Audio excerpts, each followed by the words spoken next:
Sir ನನ್ನ ಹೆಸರು ಮಾದಪ್ಪ ಅಂತ, ಪೆಂಡಿಗಳ್ಳಿ ವಿಲೇಜು. ನಾವು ನಂಜನಗೂಡು ತಾಲೂಕು, ಮೈಸೂರು ಜಿಲ್ಲೆ.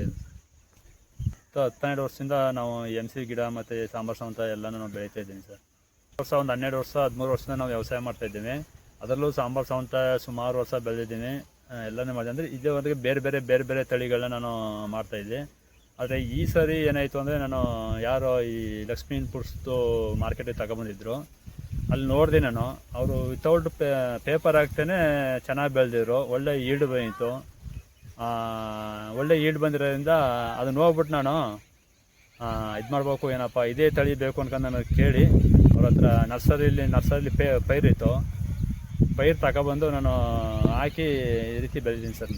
ಸರ್ ಮಾರ್ಕೆಟ್ ಸಾಂಬಾರು ತಳಿ ಮತ್ತು ಮಿನಿಮಮ್ ಸರ್ 120 1.5 kg ಗಂಟೆ ಬರ್ತದೆ.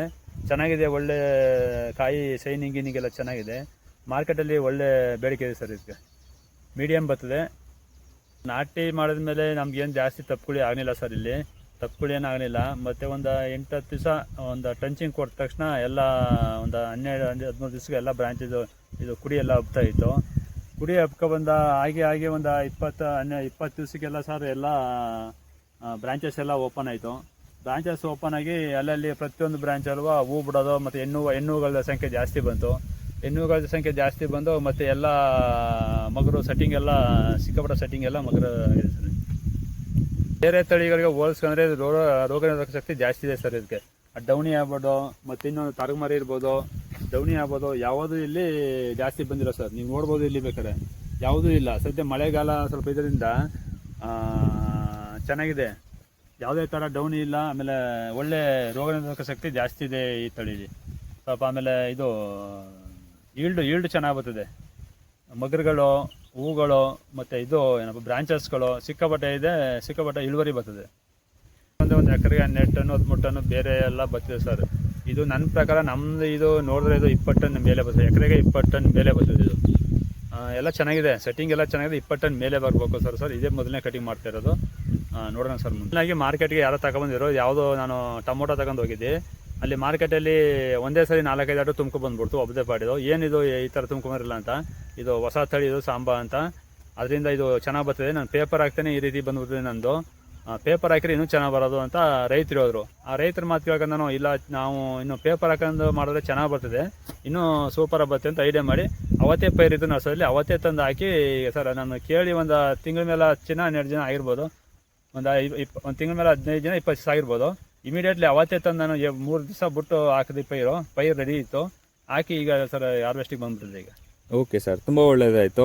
ಮತ್ತು ನಾನು ನಿಮ್ಮ ಹೊಲದಲ್ಲಿ ನೋಡಿದ ಪ್ರಕಾರ ನೀವು ಒಂದು ಡಿಫ್ರೆಂಟ್ ಮಾದರಿನ ಅಳವಡಿಸ್ಕೊಂಡಿದ್ದೀರಾ.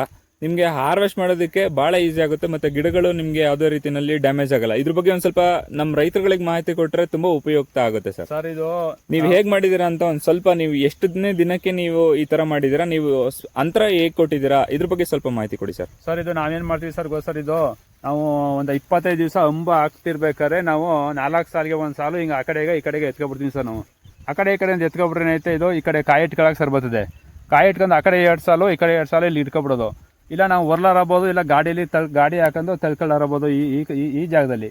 ಆದರೆ ನಾವು ಪ್ರತಿ ಸಾರಿನೂ ಮಧ್ಯ ತುಳಿದು ಬಿಟ್ರೆ ಅಲ್ಲಿ ಎಲ್ಲ ಮಗರೆಲ್ಲ ಹೋಯ್ತದೆ, ಹೂವೆಲ್ಲ ಹೋಯ್ತದೆ, ಮತ್ತು ಇದು ಸ್ಟಮ್ ಎಲ್ಲ ಹೋಗ್ತದೆ. ನೆಕ್ಸ್ಟ್ ಕಟಿಂಗ್ಗೆ ಇಳುವರಿ ಕಮ್ಮಿ ಬರ್ತದೆ. ಆದ್ದರಿಂದ ನಾವು ಪ್ರತಿ ಸಾರಿನೂ ಅಷ್ಟೇ ಈ ರೀತಿ ಮಾಡ್ಕೊತೀವಿ. ಇದು ಸ್ವಲ್ಪ ಕಮ್ಮಿ ಬರ್ತದೆ. ಆ ಸಾಲು ಈ ಕಡೆ ಹಾಕತ್ತೀನಿ, ಈ ಕಡೆಯಿಂದ 2 ಸಾಲು ಇಲ್ಲಿಗೆ ಈ ಸಾಲಿಗೆ ಹಾಕತ್ತೀನಿ. ಇಲ್ಲ ಆಳುಗಳು ಕೊಟ್ಟು ಒರ್ಸ್ಕೊಂಡ್ರು ಆಯಿತು, ಇಲ್ಲ ಗಾಡಿ ಇದೆ, ಗಾಡಿ ಕಟ್ಕೊಂಡು ಎಳ್ಕೊಳ್ಳೋದು, ಆಟೋಗೆ ಶಿಫ್ಟ್ ಮಾಡ್ಕೊಳ್ಳೋದು. ನಿಮಗೆ ಗಿಡಗಳು ಯಾವ ಕೂಡ ಡ್ಯಾಮೇಜ್ ಆಗದೆ ನೀವೊಂದು 4ನೇ ಕಟಿಂಗ್ 5ನೇ ಕಟಿಂಗ್ವರೆಗೂ ನೀವು ಮುಂದಕ್ಕೆ ಬರ್ಬೋದು. 5ನೇ ಕಟಿಂಗ್ ಮತ್ತೆ ಕಾಲಲ್ಲಿ ಆಡ್ಸ್ಕೊಂಡು ಕಿಳಿಯೋದ ಬರ್ತು. ಇನ್ನೇನು ಸರ್ ಡ್ಯಾಮೇಜ್ ಇಲ್ಲ ಸರ್. ಅಲ್ಲಿ ತುಳಿಯೋದು, ಮುಕ್ಟ ಹೊತ್ಕ ತುಳಿಯೋದು ಮಾಡೋದು ಏನು ನಡೆಯಲ್ಲ. ಅಲ್ಲಿ ನಾವು ಒಂದ್ಸಿ ಸ್ಪ್ರೇ ಮಾಡಬೇಕು. ಇಲ್ಲಿ ನಿಂತ್ಕೊಂಡು ಆ ಕಡೆ 2 ಸಾಲು ಸ್ಪ್ರೇ ಮಾಡ್ಕೋಬೋದು, ಆ ಕಡೆಯಿಂದ 2 ಸಾಲು ದೊಡ್ಡ ಕಡ್ಡಿ ಬಾಳೆ ಕಡ್ಡಿಗೆ ಹಾಕೋದಿಲ್ಲ, 2 ಕಡ್ಡಿಗೆ ಹಾಕೊಂಡು ಸ್ಪ್ರೇ ಮಾಡ್ಕೋಬೋದು ಸರ್. ಓಕೆ, ಈ ಒಂದು ಮಾಹಿತಿ ಇನ್ನಿತರ ರೈತರುಗಳು ಕೂಡ ಇದನ್ನ ಉಪಯೋಗಿಸ್ಕೊಂಡು ತಮ್ಮ ಇನ್ನೊಂದು 2-3 ಕಟಿಂಗ್ ಜಾಸ್ತಿ ಮಾಡ್ಕೊಳ್ಳೋದಕ್ಕೆ ತುಂಬಾ ಅನುಕೂಲ ಆಗಿದೆ. ಈ ಒಂದು ಮಾಹಿತಿ ನೀಡಿದ್ದಕ್ಕೆ ತುಂಬಾ ಧನ್ಯವಾದಗಳು ಸರ್. 25 ವರ್ಷದಿಂದ ನಾನು ಇದು ಮಾಡ್ತೀನಿ, ವ್ಯವಸಾಯ ಮಾಡ್ತಾ ಇದ್ದೀನಿ. ನಾನು ಸುಮಾರು ತಳಿಗಳನ್ನ ನೋಡ್ತಾ ಇದ್ದೀನಿ, ಹಾಕ್ತಾ ಇದ್ದೀನಿ, ಮತ್ತು ವ್ಯವಸಾಯ ಮಾಡ್ತಾ ಇದ್ದೀನಿ. ಪ್ರತಿ ವರ್ಷ ನಾನು ಇದು ಎಲ್ಲ ಬೆಳೀತಾ ಇದ್ದೀನಿ. ಆದರೂ ಈ ಸರಿ ಒಂದು ಖುಷಿ ತಂದಿದೆ. ಇದು ಸಾಂಬಾ ನಮಗೆ ಈ ಸರಿ ಖುಷಿ ತಂದಿದೆ. ಯಾಕಂದರೆ ಒಳ್ಳೆ ಬ್ರಾಂಚ್ ಧನ್ಯವಾದಗಳು.